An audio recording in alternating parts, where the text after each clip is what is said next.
खैर मकदम है आप सभी का बिग बुलेटिन में। आपके साथ मैं हूं समीर अब्बास। जम्मू कश्मीर के कुपवाड़ा में सेना के कैंप पर आज सुबह फिदायीन हमला हुआ। यह हमला भी पाकिस्तानी दहशतगर्दों ने उरी अटैक की तरह दोहराने की साजिश रची थी, लेकिन हमारी सेना के बहादुर जवानों की मुस्तैदी ने इसे नाकाम कर दिया। इस फिदायीन हमले में एक कैप्टन समेत 3 सैन्यकर्मी शहीद हो गए, जबकि सेना ने 2 आतंकियों को मार गिराया। अफसोस इस बात का भी रहा कि जहां आतंकियों के साथ एनकाउंटर हुआ, वहां से कुछ ही दूरी पर सेना के जवानों को पत्थरबाजी का भी सामना करना पड़ा। वो भी तब जब सेना के जवान इस इलाके में तलाशी अभियान में जुटे थे। एक तरफ सेना 2 दिन तक जश्न बारामूला का आयोजन कर पत्थरबाजी से दूर रहकर अपना मुस्तकबिल बनाने की नसीहत दे रही है। 350 कश्मीरी नौजवानों को मल्टीनेशनल कंपनीज में नौकरियां दिलवाई जा रही हैं, तो दूसरी तरफ चंद लोग पत्थर लेकर सरहद पार के आखाओं के बहकावे में अपना भविष्य बर्बाद करने में लगे। होम मिनिस्टर राजनाथ सिंह ने आज एक हाई लेवल मीटिंग के बाद जम्मू कश्मीर में सेंटर की तरफ से 2015 में दिए गए 80,000 करोड़ के पैकेज के तहत विकास के कामों में तेजी लाने की ताकीद की है। लेकिन बड़ा सवाल यह है कि क्या इस हिंसा का जवाब विकास के जरिए ही देना पड़ेगा? क्या पत्थरबाजों का जवाब रोजगार है? इसी पर करेंगे अपने तमाम खास मेहमानों से तफसीली बातचीत, लेकिन सबसे पहले देखिए यह रिपोर्ट।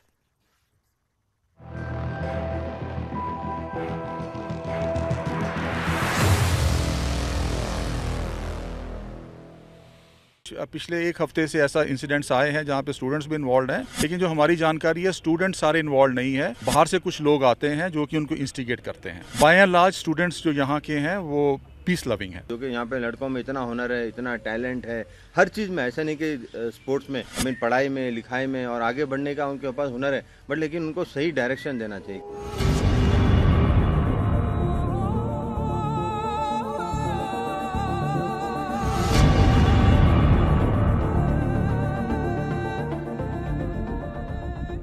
हिंदुस्तान की सियासत में मसले कश्मीर मुल्क के लीडरान के लिए और खास तौर पर कश्मीर के अवाम के लिए निहायत मुश्किल कुन मरहले से गुजर रहा है। एक तरफ जहां कश्मीर के अवाम का गुस्सा सिक्योरिटी फोर्सेस के खिलाफ पत्थरबाजी की शक्ल में सामने आ रहा है, तो वहीं इससे निपटने के लिए कभी कभी जवानों को सख्ती से भी काम लेना पड़ रहा है। हालांकि हिंदुस्तान के कई मीडिया रिपोर्ट ने यह दावा किया है कि पत्थरबाजों को बाकायदा हायर करके इन्हें हिंदुस्तान के खिलाफ इस्तेमाल किया जा रहा है।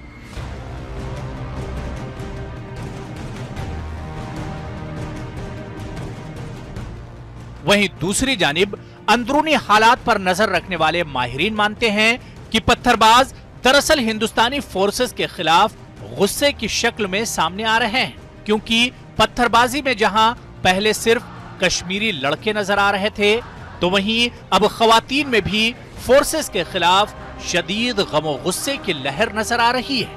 हालिया दिनों में कई ऐसे वीडियो वायरल हुए जिसमें मुल्क भर में टीवी चैनल्स पर बहसो मुबाहिसे को जगह मिली और टीवी चैनल्स को टीआरपी बटोरने का एक अच्छा मौका हाथ लगा।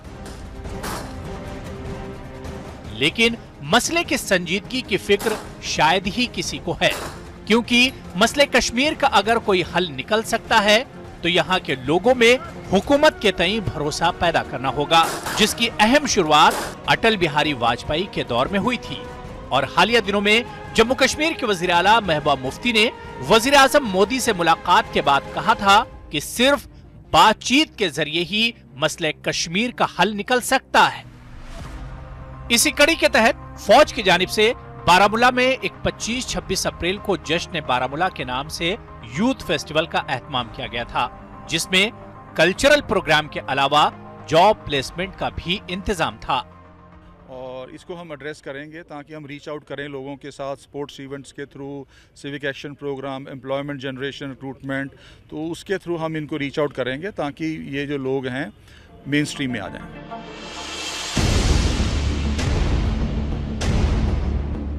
बहरहाल बातचीत और सियासी मसालिहत से इस मसले का हल निकाला जा सकता है और सियासी तज्ज़ियानिगार भी इसकी तायद करते हैं, लेकिन बातचीत के लिए माहौल बनाना रियासती और मरकजी हुकूमत की ऐन जिम्मेदारी है, ताकि मसले कश्मीर के लिए एक नई जिहत और कोशिश की शुरुआत हो सके।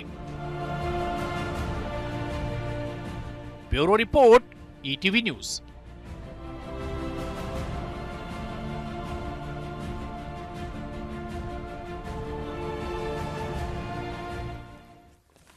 तो क्या पत्थरबाजों का जवाब रोजगार है? यह है हमारा आज का सवाल। तमाम खास मेहमान हमारे साथ जुड़ चुके हैं बातचीत को आगे बढ़ाने के लिए। हमारे साथ सुलेमान मोहम्मद खान साहब मौजूद हैं, जो कि नेशनल स्पोक्स पर्सन है कांग्रेस पार्टी के। सुदेश वर्मा साहब national spokes person Bharatiya Janata party के, वो हमारे साथ मौजूद हैं पार्टी हेडक्वार्टर से। रिटायर्ड ब्रिगेडियर बीटी मिश्रा साहब, जाने माने डिफेंस एक्सपर्ट, हमारे साथ स्टूडियो में मौजूद है। डॉक्टर एसके दत्ता साहब, पॉलिटिकल एनालिस्ट, वो भी हमारे साथ स्टूडियो में मौजूद है। इमरान नबी डार साहब श्रीनगर से सीधे लाइव हमारे साथ मौजूद हैं, नेशनल कॉन्फ्रेंस के स्पोक्स पर्सन हैं। और विक्रम सिंह साहब जम्मू से हमारे साथ मौजूद हैं, पीडीपी के सीनियर लीडर हैं। सुदेश वर्मा साहब, सबसे पहले आपसे मेरा सवाल यह है, जिस तरह से कुपवाड़ा में अटैक हुआ, उरी अटैक का जो पैटर्न था वो एक बार फिर दोहराने की कोशिश की गई। जब नोटबंदी की गई थी तो दावे यही किए गए थे कि नक्सली हिंसा जो है उसमें कमी आएगी, सरहद पार से जो आतंकवाद है वो कम होगा, और कश्मीर में पत्थरबाजी की जो घटनाएं हो रही हैं, जिस तरह से पाकिस्तान फंड कर रहा है, इन सबकी कमर टूट जाएगी।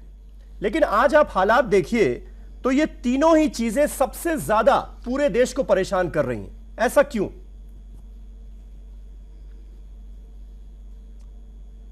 देखिए, पत्थरबाज जो लोग हैं उसको हम लोग आतंकवादी घटनाओं से अगर थोड़ा दूर करके समझने का प्रयास करें तो समझ पाएंगे। क्योंकि देखिए, जो आतंकवादी घटनाएं हो रही हैं उसका सेना जवाब देगी, सेना सक्षम है, और बहुत फख्र होना चाहिए हमें कि सेना ने उन्हें मार गिराया, नहीं तो बहुत ज़्यादा लोग हताहत हो सकते थे। तो सेना बलिदान देती है, देश को बचाती है, सेना ने वो काम किया।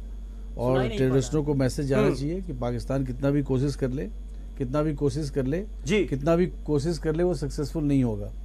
बात आते हैं आपके पत्थरबाजों पर, जो बड़ा एक ऐसा मसला है जो आपका कोर इशू है, उसी पर है। देखिए, ये पत्थरबाज जो लोग हैं इन्हें निश्चित ही पैसा दिया जाता है, ये तो सारा प्रूव हो गया है कि पैसा देते थे लोग कि तुम पत्थरबाजी करो सेना के ऊपर। अब तो और महिलाएं आ गई। जिसको किसने उकसाया था? आसिया द्राबी ने, जो विमेन सेपरेटिस्ट हैं, जिनको वहां की एडमिनिस्ट्रेशन ने अरेस्ट कर लिया है, क्योंकि वो उकसाती थी महिलाओं को। पहली बार महिलाएं हैं, क्योंकि महिलाओं को आएंगे तो निश्चित ही आर्मी अगर एक्ट करना चाहे, पैरामिलिट्री फोर्सेस एक्ट करना चाहे तो नहीं करेगी, क्योंकि महिलाएं के खिलाफ एक्ट करेगी तो और भी बुरा लगेगा। ऐसे भी आर्मी बहुत संयम से वहाँ काम ले रही है। निश्चित ही देखिए, अनएम्प्लॉयड यूथ हैं, वो अट्रैक्ट होते हैं कि उन्हें कुछ पैसा मिल जाए तो पथराव कर दें।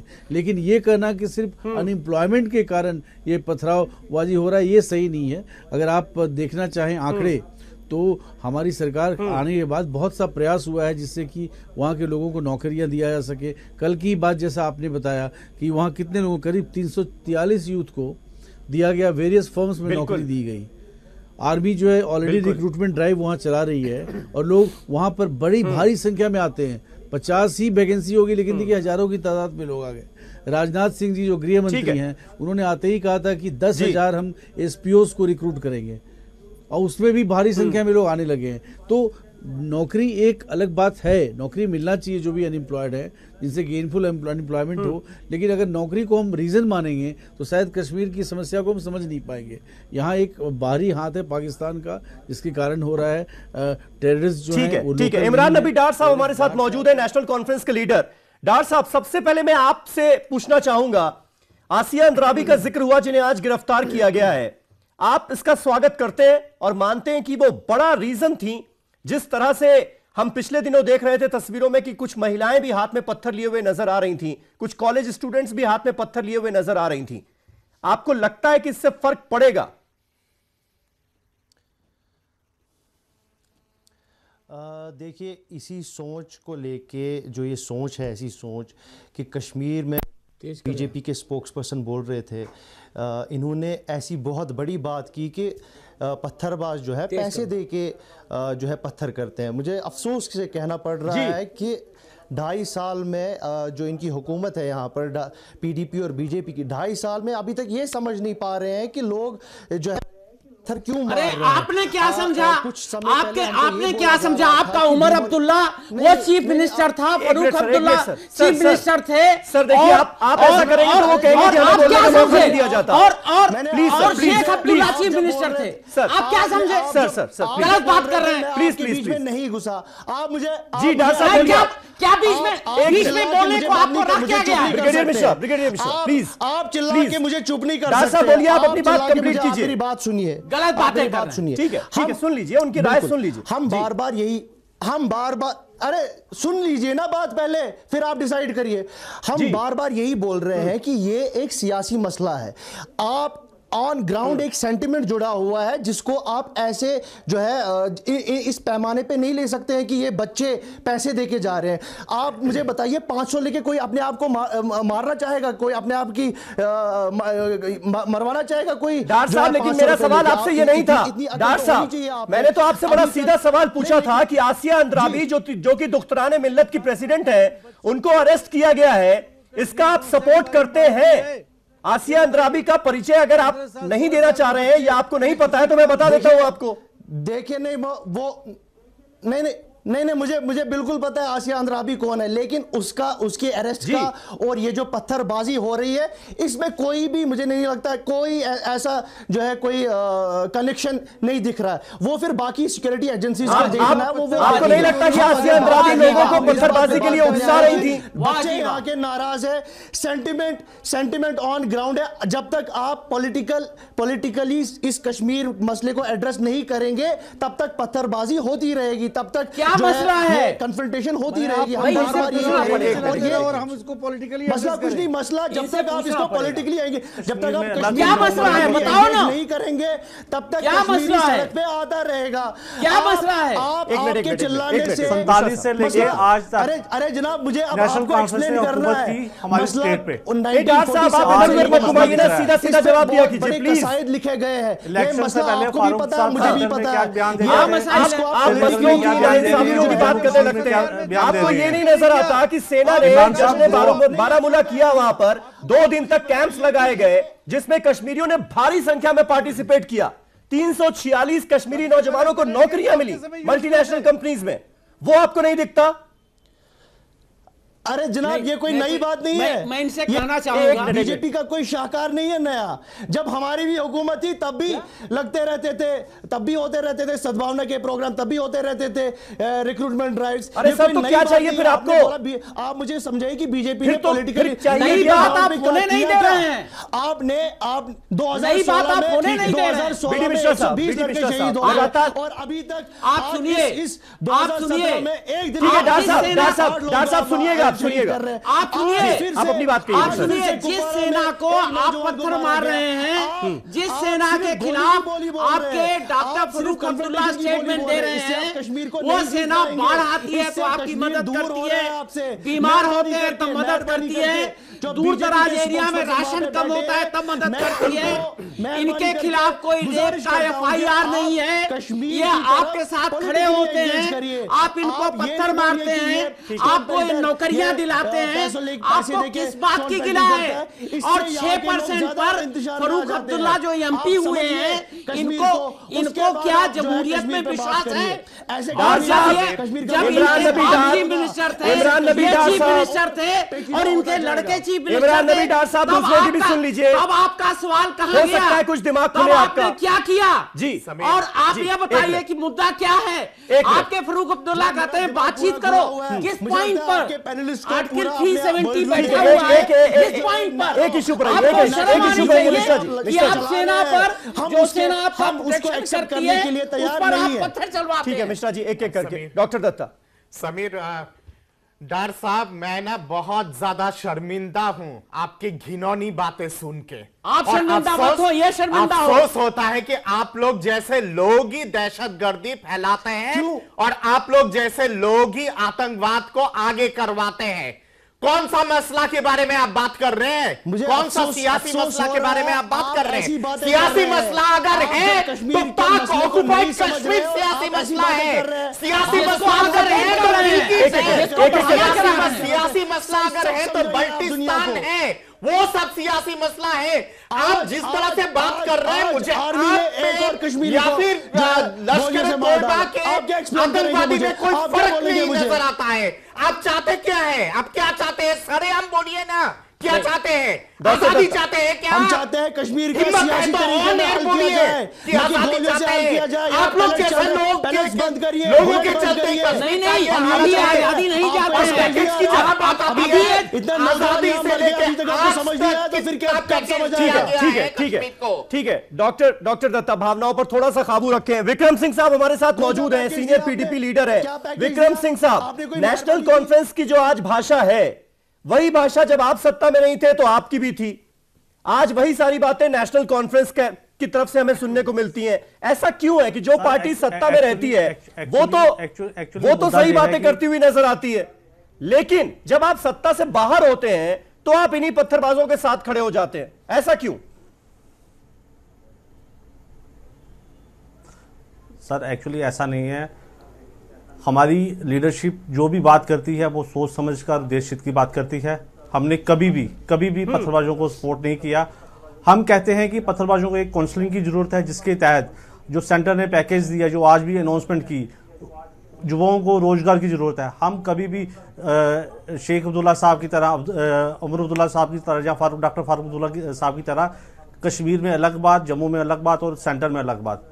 आप देख लीजिए फारूक अब्दुल्ला साहब क्या कहते थे कि पत्थरबाज अपने मिशन के लिए, अपने हक के लिए लड़ते हैं, लेकिन आज कहां पे हैं? आज वो जीत गए हैं तो वो खामोश हैं ना।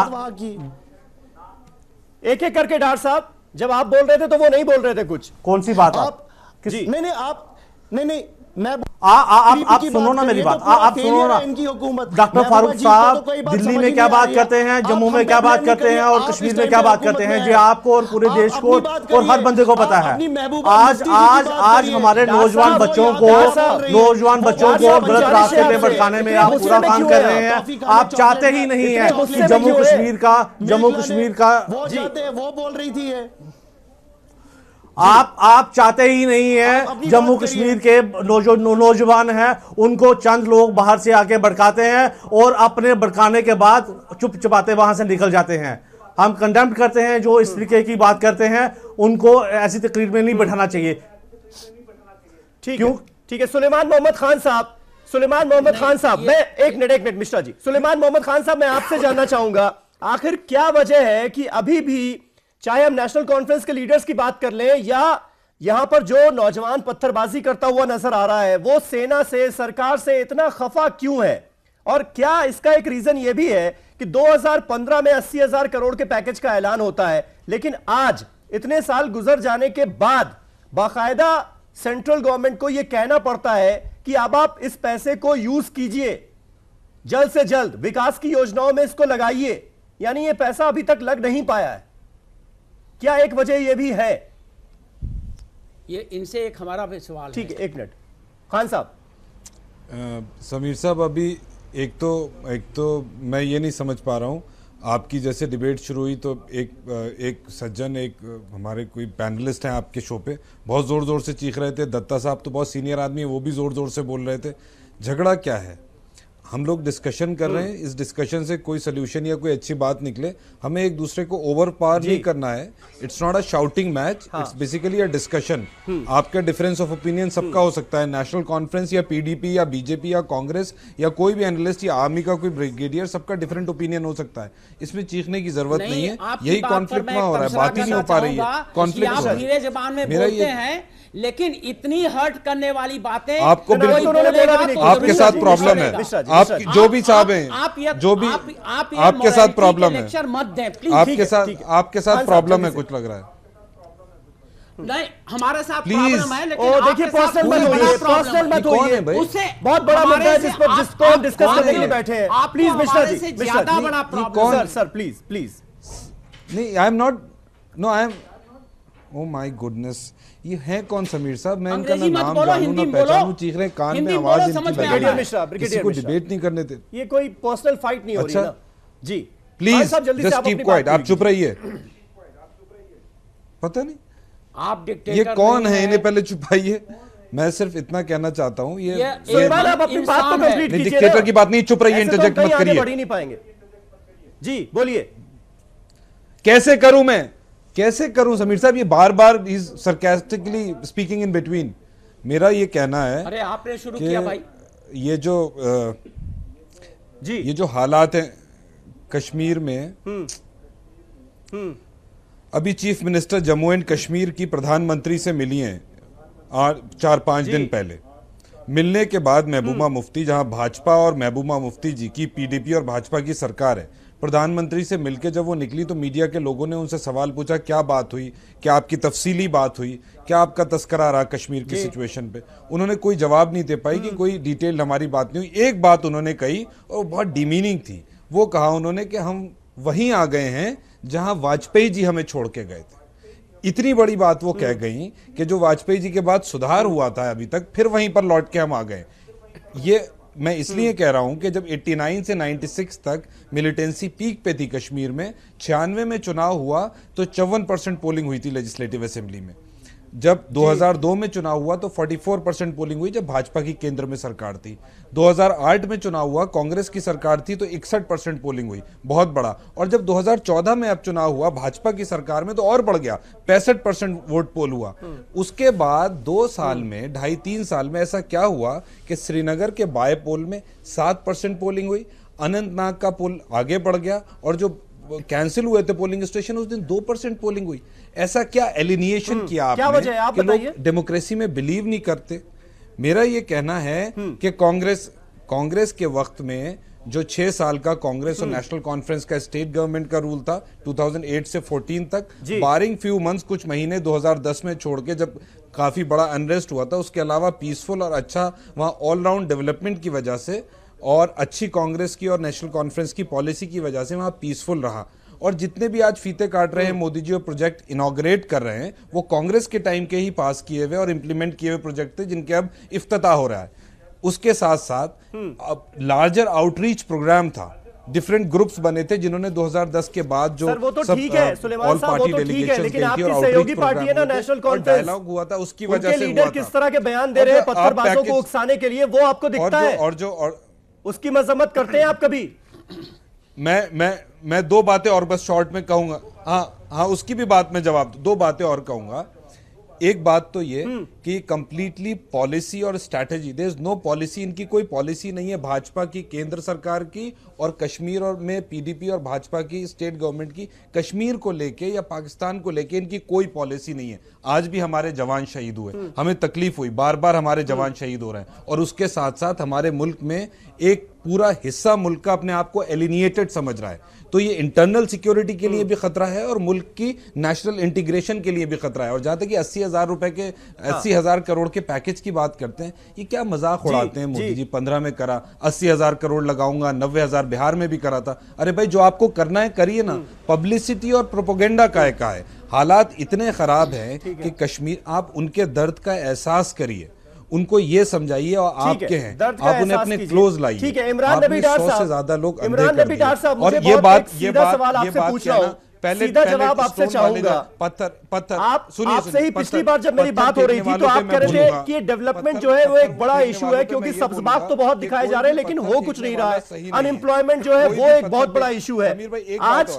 सेंट्रल गवर्नमेंट के रुख से हमें यह नजर आ रहा है कि इन दोनों ही मुद्दों को कहीं ना कहीं गंभीरता से लिया जा रहा है। एक तरफ 80,000 करोड़ के पैकेज की बात की गई कि जल्द से जल्द इस रकम को यूज किया जाए, विकास की योजनाओं में खर्च किया जाए। दूसरी तरफ सेना ने एक कदम आगे बढ़कर जश्न बारामूला किया, उसमें वहां पर 346 कश्मीरी नौजवानों को रोजगार दिया जाता है। मल्टीनेशनल कंपनीज के रिप्रेजेंटेटिव्स वहां पर मौजूद होते हैं।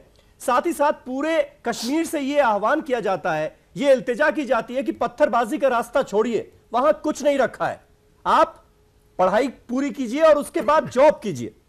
आपको नहीं लगता कि ये तमाम बातें जो हैं वो अब एक सही डायरेक्शन में जाती हुई नजर आ रही हैं, या दिक्कतें अभी भी लगेंगी आपको? इनसे एक सवाल और है, उसका जवाब दे दें। एक मिनट मैं जोड़ दूं सवाल।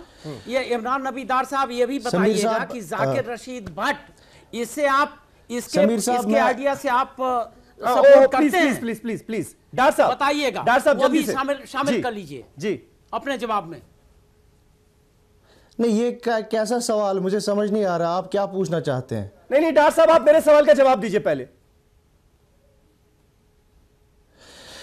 देखिए समीर साहब, जो आपने बात की 80,000 करोड़ रुपए की, पहले तो हमने जो उसका कंपार्टमेंटलाइजेशन जो उसका किया है, उसमें मेजर अमाउंट तो मुझे लगता है सड़कें बनाने में और टनल्स बनाने के लिए ही जो है सर्व किया जा रहा है। वो सारा उन्होंने जो पैकेज उसकी जो डिफरेंट ये कंपार्टमेंटलाइजेशन आई बाद में, वो हमको उसके बाद दिखा कि एक्चुअल पैसा कहाँ जा रहा है। सड़कें बनाने के लिए जा रहा है, वो टनल्स बनाने के लिए जा रहा है।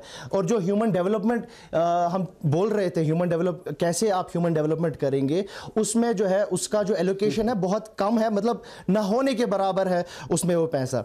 और उस डेवलपमेंट, ये कोई मतलब पीडीपी और बीजेपी सरकार जब से आई है, मतलब ये अगर रिक्रूटमेंट हो रहे, ये रिक्रूटमेंट कोई नई बात नहीं है। रिक्रूटमेंट एनसी और कांग्रेस के जमाने में हुआ। सर तो और क्या किया जाए? डेवलपमेंट के लिए पैसा दिया जा रहा है, रोजगार की कोशिश की जा रही है। आपको क्या लगता है, ये बताइए कि कश्मीर में जो नौजवान है वही बेरोजगार है, बाकी जो हिंदुस्तान के दूसरे हिस्से वहां सबको रोजगार मिला हुआ है क्या? आप ये मानकर तो नहीं चल रहे कहीं? मैं आपको सीधा जवाब दूंगा।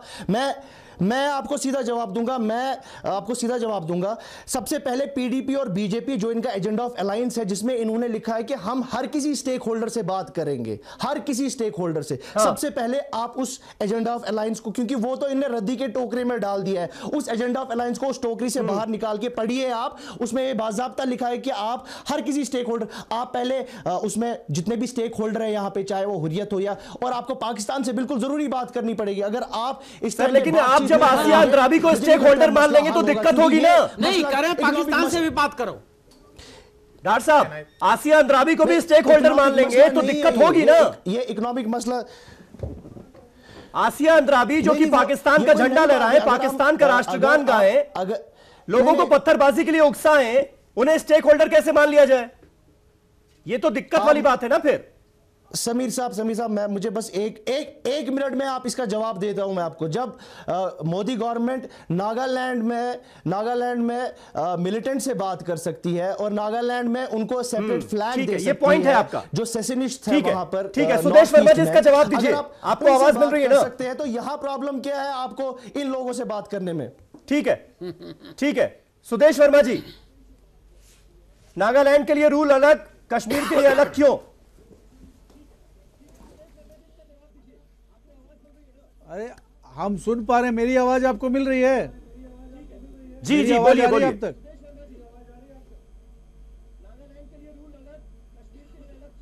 नहीं, मेरी आवाज सुन रहे हैं क्या आप? जी बिल्कुल आपकी आवाज आ रही है सुदेश जी, आप बोलिए। देखिए समीर अब्बास साहब, मैं तब से इंतजार कर रहा था कि आप मुझे मौका दीजिए। कांग्रेस भी सत्ता में रही, नेशनल कॉन्फ्रेंस भी सत्ता में रही। ये वाजपेयी जी की कश्मीरियत, इंसानियत, जमहूरियत की बात कर रहे थे। 2010 में इन्होंने क्या किया, ये बताने की जरूरत है। दूसरे पर उंगली उठाना बहुत आसान है। कश्मीर को सियासत से दूर रखिए।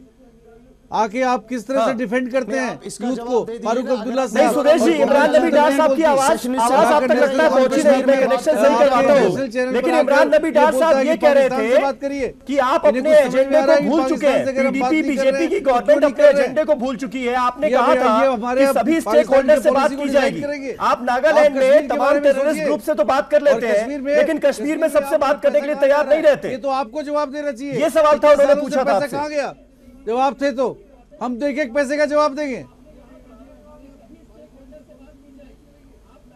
डॉक्टर दत्ता, अगर इस सवाल का जवाब दे पाए आप तो। नहीं, 2-3 इंपॉर्टेंट विषय उठाना बहुत जरूरी है जी, यहाँ पे। जी। पहली बात यह है कि सुलेमान जी को मैं सुन रहा था, एलिनेशन की बात उन्होंने की है। एलिनेशन अगर हुआ है कश्मीर में, एलिनेशन का शुरुआत कब हुआ था? मिसेस इंदिरा गांधी के जमाने में हुआ था, जब स्टेट इलेक्शंस को लगातार रीक किया गया था। तो एलिनेशन, सेंस ऑफ एलिनेशन वहीं से शुरू हुई है। पर मैं कहता हूं कि पास्ट में जाने की आवश्यकता नहीं है, फॉरवर्ड मूवमेंट होना चाहिए, आगे देखने की जरूरत है। दूसरी बात यहां पे ये आती है कि जो अनएम्प्लॉयमेंट केवल कश्मीर में नहीं है, अनएम्प्लॉयमेंट पूरे देश में है। बिल्कुल। जिस तरह का बेरोजगारी हमारे पूरे देश में है, कल को क्या बाकी प्रदेश के नौजवान जिनको रोजगार नहीं मिल रहा है, वो भी क्या पत्थर उठा ले या फिर गन्स उठा ले और देश के विरोध में काम करना शुरू कर ले? यहां पे मसला ये है कि आखिर इस चीज को कैसे सुलझाया जाए। सबसे पहली बात यह है कि जो अनफिनिश्ड एजेंडा की जो बात करते हैं ना, वो खत्म होना चाहिए। अनफिनिश्ड एजेंडा अगर है तो पाक ऑक्युपाइड कश्मीर है और गिलगित बल्तिस्तान, उस पे बात हो, और दूसरा कोई अनफिनिश्ड एजेंडा नहीं है। दूसरी बात यहाँ पे ये आती है कि मुफ्ती ने भी एक बात कही थी ना कि हम अपने लोगों के खिलाफ कब तक लड़ते रहेंगे। बिल्कुल अपने लोगों के विरोध में हम लोग कब तक लड़ते रहेंगे, ये एक इशू है बेशक, और इस इशू को एड्रेस करना बहुत आवश्यक है।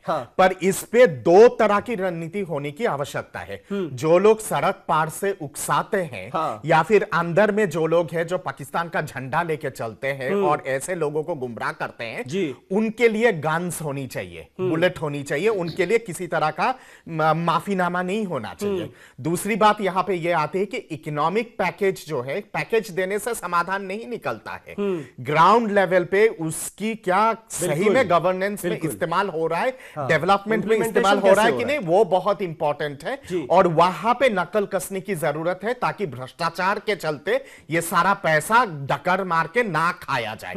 आजादी के बाद से लेकर आज तक समीर, अगर हम लोग आकलन अगर करें, कश्मीर को जितना ज्यादा पैकेज दिया गया है, वो तो मैं समझता हूं कि भारत के कई सारे बजट का टोटल अनुदान होगा।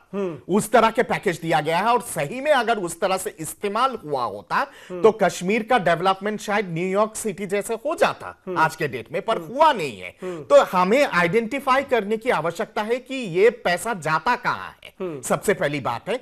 दूसरी बात यहां पे यह है कि कटु शब्द में बोल देना चाहिए पाकिस्तान को कि आप और किसी तरह की बातचीत आपके साथ नहीं होगा जब तक आप अपने गंदगी से बाज नहीं आएंगे। ये चीज, और हुर्रियत और बाकी जितने सारे टेररिस्ट ऑर्गेनाइजेशंस है वहां पे, उनको लीगली और ऑफिशियली टेररिस्ट ऑर्गेनाइजेशन के हिसाब से डिक्लेयर कर देना चाहिए, और ट्रीजन अगेंस्ट द स्टेट का जो कानून है ना, वो लागू होना चाहिए। ठीक है ब्रिगेडियर मिश्रा, सेना हर मोर्चे पर लड़ाई लड़ रही है वहां पर, साथ ही साथ कश्मीर की आवाम को साथ लेकर चलने की कोशिश भी कर रही है, जिसका नजारा हमें देखने को मिला जश्न बारामूला में।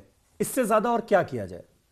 ये जश्न बारामूला ही में नहीं, उरी में हो रहा था। बिल्कुल हर जगह होता है, हर जगह मैंने किया हुआ है इसको, मैं भी वहां था। मैं मिस्टर सुलेमान को यह कहना चाहूंगा कि ये अभी कह रहे थे कि हम लोग बड़ी ऊंची आवाज में बात कर रहे हैं और इनको खास ऑब्जेक्शन था। इन्होंने कांग्रेस पार्टी को बताया कि सब पूरा जितना अच्छा काम है कश्मीर में या पूरे देश में हुआ है वो इन्होंने किया।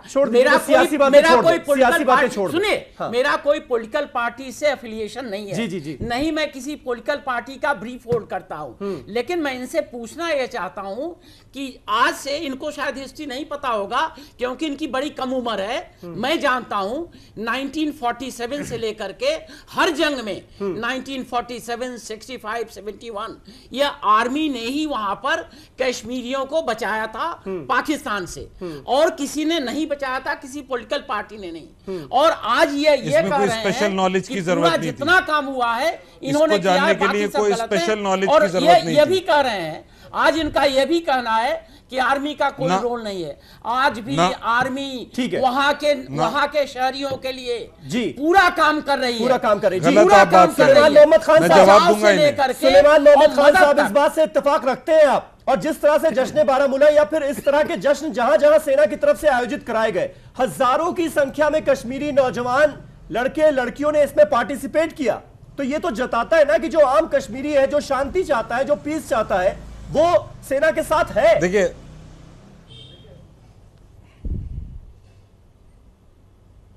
पहले तो मैं जवाब दे दूं इस बात का, इसमें कोई स्पेशल नॉलेज या उम्र की या एक्सपीरियंस की ज़रूरत नहीं है इस बात को समझने में कि जब भी वॉर हुआ 47 में, 65 में या उसके बाद, तो उसमें आर्मी ने कश्मीर को बचाया और आर्मी ने लड़ा। इसके लिए स्पेशल नॉलेज की जरूरत नहीं, इतनी बेसिक हिस्ट्री। आपका कोई खून नहीं बहा है, मेरा खून बहा है। आपको मुझे कौन इसलिए दर्द होता है। सर कौन आप आपको एयर मना कंडीशन रूम में बोलते हैं, मैं लड़ाई लड़ा हूं, इसलिए मुझे दर्द। भाई कौन मना कर रहा है आपको? प्लीज जी प्लीज, लड़ लिया आपने देश के लिए तो हमने आपको मना नहीं किया है। आप क्या, आप कैसे बात कर रहे हैं? ठीक है खान साहब, आपको मना किया कि आपका खून नहीं बहा। खान साहब मेरे सवाल ये ऐसा होगा कि अगर आपका खून बना है तो आप बात नहीं करने देंगे। पर्सनल टिप्पणियां छोड़ दीजिए ना थोड़ी देर बात करें। जी जी खान साहब, आपको कौन पता नहीं क्यों कर रहे हैं, ये कौन डीसर्टिफाई कर रहा है आपको कि आपने नहीं लड़ा है? आपने कहा कि पता नहीं होगा और आपकी यंग एज शुरू इसी से किया कि मुझे ब्रेक लेना पड़ेगा। Suleman please, is too much. आप सुनिए जरा, नहीं बोलने नहीं दे रहे हैं, मैंने इन्हें बोलने दिया है, बोलने ही नहीं दे रहे हैं। इतने हाइपर क्यों हो रहे हैं आप? जी बोलिए, आप बात क्या हो गया? तो अंग्रेजी के संविधान में नहीं लिखी है क्या? अंग्रेजी में नहीं बोल सकते? क्या हो गया आपको? इतने क्यों हाइपर कर लीजिए। मेरा सिर्फ इतना कहना है कि जी मेरा सिर्फ इतना कहना है कि जितने भी वॉर्स हुए हैं आर्मी का बहुत बड़ा रोल है, और हमने हमेशा ये बात कही है, इसको गलत तरीके से कहा गया है। आर्मी ने बचाया है देश को, कश्मीरियों को भी बचाया है। कांग्रेस पार्टी का जहां तक ताल्लुक है, मैंने सिर्फ अभी 20 साल के इंसिडेंट्स गिनवाए 89 से, जब से मिलिटेंसी शुरू हुई है वो गिनवाया है मैंने। समझिए बात को पहले कि किस तरह से वोटिंग परसेंटेज था, डेमोक्रेसी में लोगों ने पार्टिसिपेट किया था, भारत को अपने की तरह ले रहे थे, डेमोक्रेसी में पार्टिसिपेट कर रहे थे, अब एलिनिएट हो गए। इसका रीजन दत्ता साहब से मैं अग्री करूंगा, वो इंदिरा जी वाली बात तो दत्ता जी ने खुद ही कंसीड कर दी, लेकिन दत्ता जी से इस बात से बिल्कुल अग्री करूंगा कि पूरे मुल्क में बेरोजगारी की समस्या है। 2 करोड़ नौकरियों का मोदी जी ने प्रॉमिस किया था, 3 साल में 6 करोड़ होना चाहिए थी, 6 लाख भी नहीं है, तो वो तो अग्री करूंगा कि नौकरियां नहीं है, लेकिन इसका ये मतलब नहीं कोई पत्थर उठा लेगा, ये बिल्कुल गलत है। और एक बात नेशनल कॉन्फ्रेंस के स्पोक्स पर्सन से मैं डिसअग्री करूंगा, पाकिस्तान से बात करने पे बिल्कुल नहीं करना चाहिए, बिल्कुल नहीं करना चाहिए। उनसे मतलब क्या, और बल्तिस्तान और पीओके के मामले में दत्ता साहब से बिल्कुल अग्री करूंगा।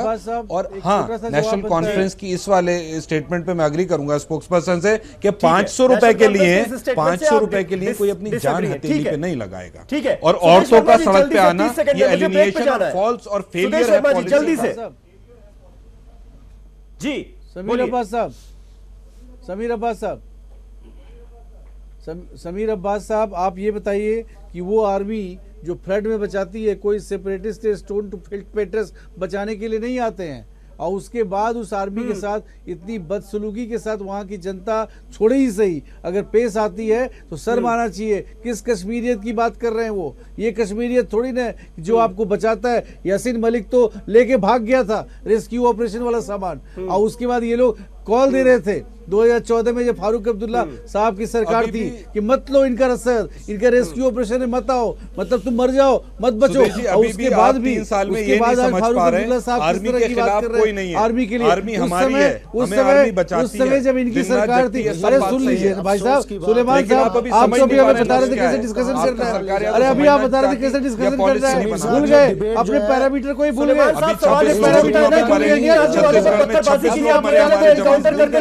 और अभी आप शहादत देकर लौट रहे होते हैं, तो इसी पर किया जाता है। अरे सुन लीजिए, नेशनल कॉन्फ्रेंस की सरकार थी, नेशनल कॉन्फ्रेंस की सरकार थी, लोग बोलते थे कि पीएमओ से बात करो, पीएमओ से बात करो, क्योंकि नेशनल कॉन्फ्रेंस की सरकार पर भरोसा नहीं था लोगों को।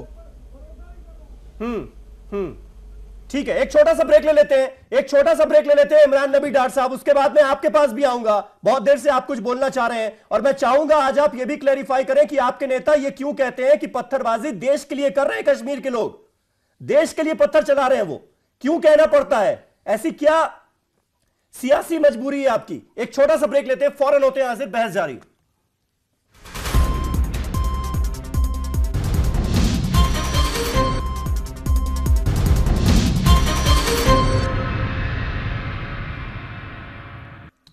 तो क्या पत्थरबाजों का जवाब रोजगार है? यह है हमारा आज का सवाल। तमाम खास मेहमान हमारे साथ बने हुए हैं। इमरान नबी डार साहब, शुरुआत फिर आपसे कर लेते हैं। मैं आपसे जानना चाहूंगा, सीधा सवाल हमने आज अपनी बहस का रखा था कि पत्थरबाजों का जवाब क्या रोजगार हो सकता है? अगर रोजगार जिस तरह से मुहैया कराने की कोशिश की जा रही है, विकास के लिए फंड भी दिया जा रहा है कश्मीर को, ये सारी बातें क्या असर डालेंगी? पत्थरबाजी थमेगी या फिर पाकिस्तान के बहकावे में आकर जैसे चंद लोगों ने हाथ में पत्थर उठा लिए हैं, बात बात पर पत्थरबाजी होती है, यहां तक कि हमारी सेना के वीर बहादुर जवान जब एनकाउंटर करके आ रहे होते हैं, शहादत दे के आ रहे होते हैं, तो उन पर भी पत्थरबाजी की जाती है। ये बंद होगी क्या?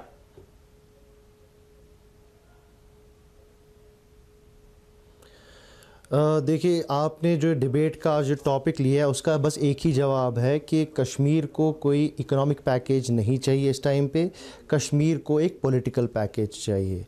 ये पत्थरबाजी, ये जो कन्फ्रंटेशन का जो सिलसिला बन रहा है, एक कन्फ्रंटेशन का सिलसिला तब थमेगा जब आप पॉलिटिकल एंगेजमेंट करेंगे लोगों के साथ, जब आप उनको पॉलिटिकली एंगेज करेंगे। और मेरे सब अभी तक नहीं आया। मैंने जो साहब, मुझे आपकी बात से ऐसा लग रहा है कि अगर नेशनल कॉन्फ्रेंस की सरकार बन जाएगी तो पत्थरबाजी रुक जाएगी। जी नहीं, मैंने ऐसी बात बिल्कुल भी नहीं कही। मैं बस इतना बोल रहा हूँ कि ये कोई नई बात नहीं है। इससे पहले भी गवर्नमेंट ऑफ इंडिया ने एंगेज किया था सेपरेटिस्ट को, कोई नया हम नहीं बोल रहे हैं। जब अटल जी ने जो है उनकी हुकूमत में हुआ था, उनकी हुकूमत में सेपरेटिस्ट को बुलाया गया था और तब उन्होंने बात की थी, तो वो तब भी बीजेपी थी और अब भी बीजेपी है। अब मुझे बताइए इन दो में फर्क। और जबकि उन्होंने एजेंडा ऑफ अलायंस में ये मेंशन करा, तो आप हमको बोलिए, कल अमित शाह जी ने भी यही बात कही, उन्होंने बोला कि हम हुर्रियत से कोई बात नहीं करना चाहते हैं। मेरा सवाल बस इनसे इतना है कि अगर आपने हुकूमत बनाने के टाइम पे इसमें यह लिखा था कि आप जो है हर किसी स्टेक होल्डर को इन्वॉल्व करेंगे और अब आप उस बात से मुकर रहे हैं, तो आपके कहने का मतलब यह है कि पीडीपी को एक चीफ मिनिस्टर बनाया गया है। मैं आपसे जानना चाहता हूं कि पॉलिटिकल पैकेज का डेफिनेशन क्या है आपका? इस पॉलिटिकल पैकेज का डेफिनेशन क्या है? इसमें आपकी क्या एक्सपेक्टेशन है? एक्सपेक्टेशंस क्या है? क्या मैं मान के वो मुद्दे बताइए मुझे। क्या मैं मान के चलूं कि फारूक अब्दुल्ला साहब जो कहते हैं कि कश्मीर का अनफिनिश्ड एजेंडा है फ्रीडम ऑफ कश्मीर, क्या वो पॉलिटिकल पैकेज क्या वही चीज है जिसके बारे में आप बात कर रहे हैं? फ्रीडम ऑफ कश्मीर क्या पॉलिटिकल पैकेज? ठीक है, बहुत सारे सवाल हो गए। डॉक्टर साहब, इसका जवाब दीजिए, किस पॉलिटिकल पैकेज की बात कर रहे हैं? क्या होना चाहिए? जी, टॉक्स होनी चाहिए। आप इनवाइट करिए हुर्रियत को, हर किसी स्टेक होल्डर को इनवाइट करिए, पाकिस्तान के साथ बातचीत करिए। पाकिस्तान की बात कहां से आ गई? पाकिस्तान से क्यों बात होगी? कश्मीर के मसले को लेकर हमारा अपना मसला है। क्यों इनवाइट करें? पाकिस्तान कहां से आ गया? पाकिस्तान तो रोज अटैक करता है, हो सकती है हमारे ऊपर इतनी क्या बात कर रहे हैं डॉक्टर साहब? क्या बात कर रहे हैं डॉक्टर साहब? विक्रम सिंह जी में अटैक ठीक है, विक्रम सिंह जी हमारे साथ मौजूद है। विक्रम में अटैक किया, कारगिल पर अटैक किया। हम चलिए डॉक्टर साहब, एक मिनट, विक्रम सिंह जी, इस पर आपका रिएक्शन चाहूंगा। डॉक्टर साहब तो सीधे सीधे कह रहे हैं स्टेक होल्डर्स में उन्होंने पाकिस्तान को भी जोड़ लिया कश्मीर में। पाकिस्तान को इनवाइट करो। ऐसे में कैसे बात होगी? आप क्यों हिमायत कर रहे हैं? आप पाकिस्तान के साथ खड़े हैं। ठीक है, विक्रम सिंह जी। समीर अब्बास साहब, सर एक्चुअली एनसी की ड्यूल पॉलिसी रही है हर जब से 1947 से लेके आज तक, जब तक इन्होंने हुकूमत में रहे। ये अपनी बात सेंटर में अलग, स्टेट में अलग और कश्मीर में अलग करते हैं। अरे जनाब, ये पॉलिसी आपकी भी है सर। आप शायद भूल गए, आपका एक सेल्फ रूल साहब, बीच में मत बोलिए, बीच में मत बोलिए, आपने अपनी बात रख ली, आपको पूरा मौका दिया मैंने। नहीं, मैं इनको याद दे रहा हूं, इनका भी मेरा फोन डिस्कनेक्ट हो गया। सेल्फ रूल का तो बोलने का मौका दीजिए, इनको अभी भूल गया। एक बार मेरे को अपनी बात रखने का मौका तो दीजिए। ठीक है डॉक्टर साहब, हाँ बोलिए, मेरे को बात करने का मौका तो दो।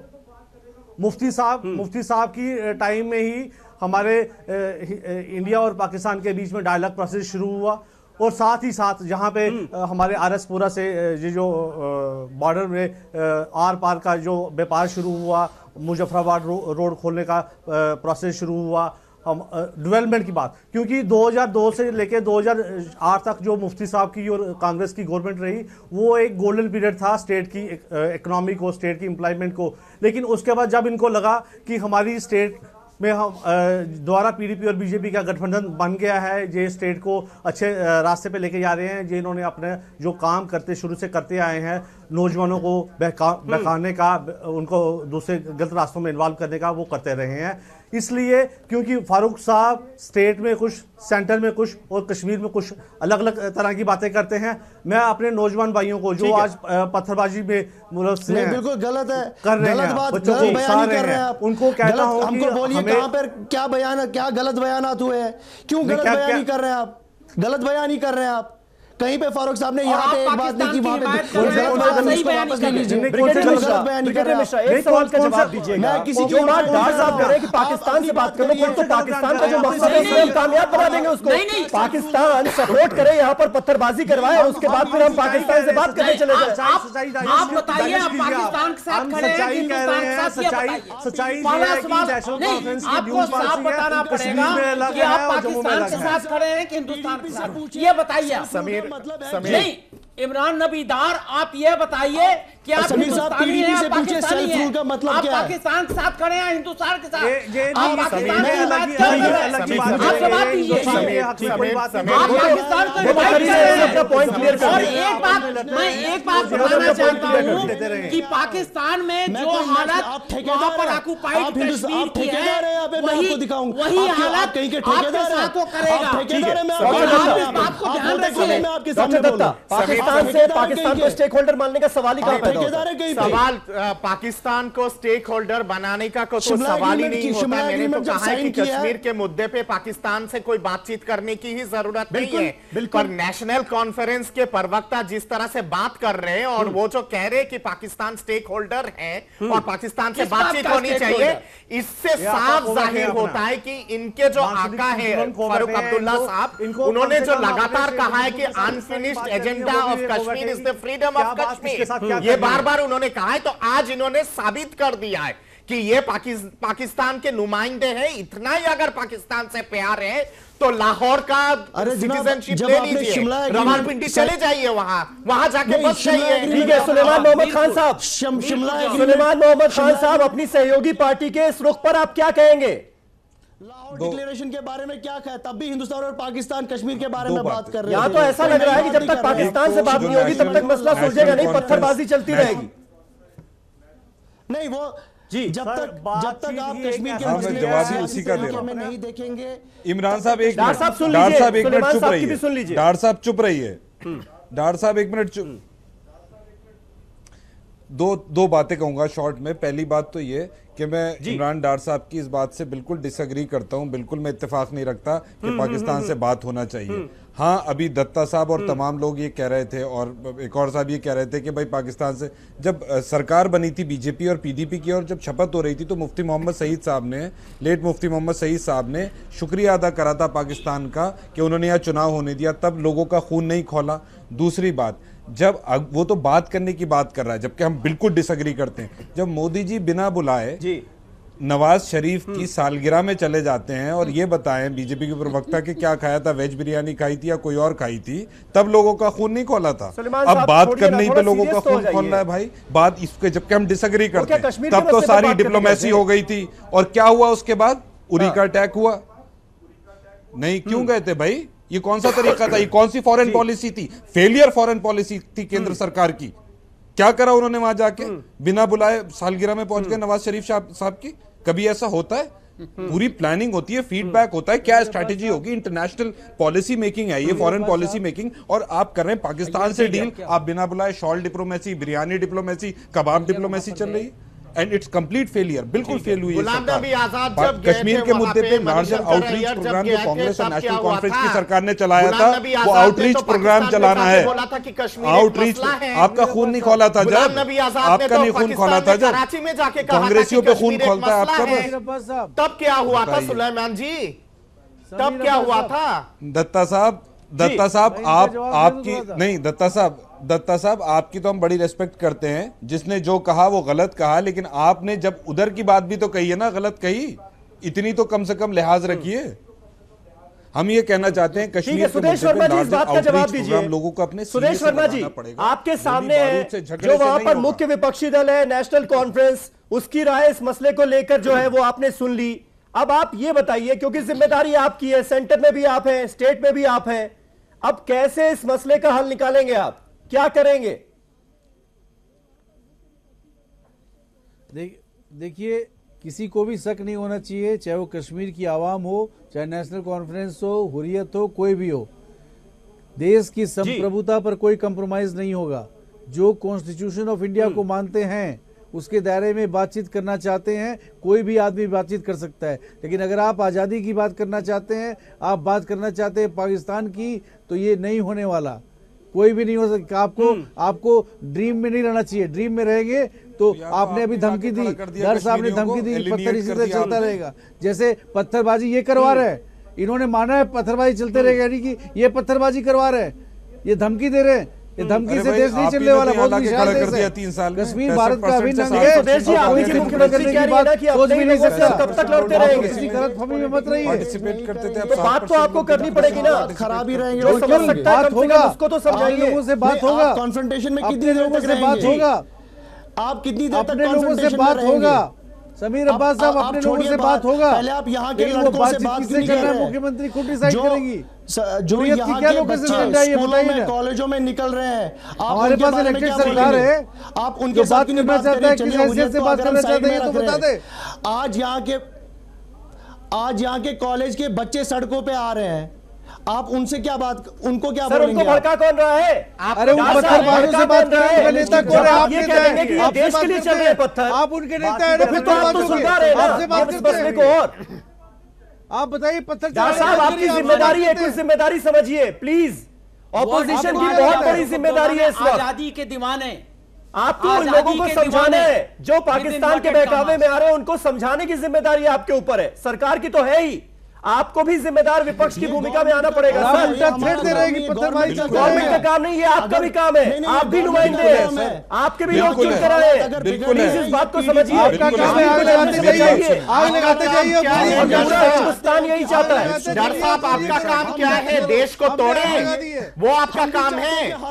देश को तोड़े डॉक्टर साहब, क्योंकि पूरा हिंदुस्तान कश्मीर के नौजवानों के हाथों में अपॉइंटमेंट लेटर देखना चाहता है, मल्टीनेशनल कंपनीज के, उनकी जॉब्स देखना चाहता है, पत्थर नहीं देखना चाहता कोई।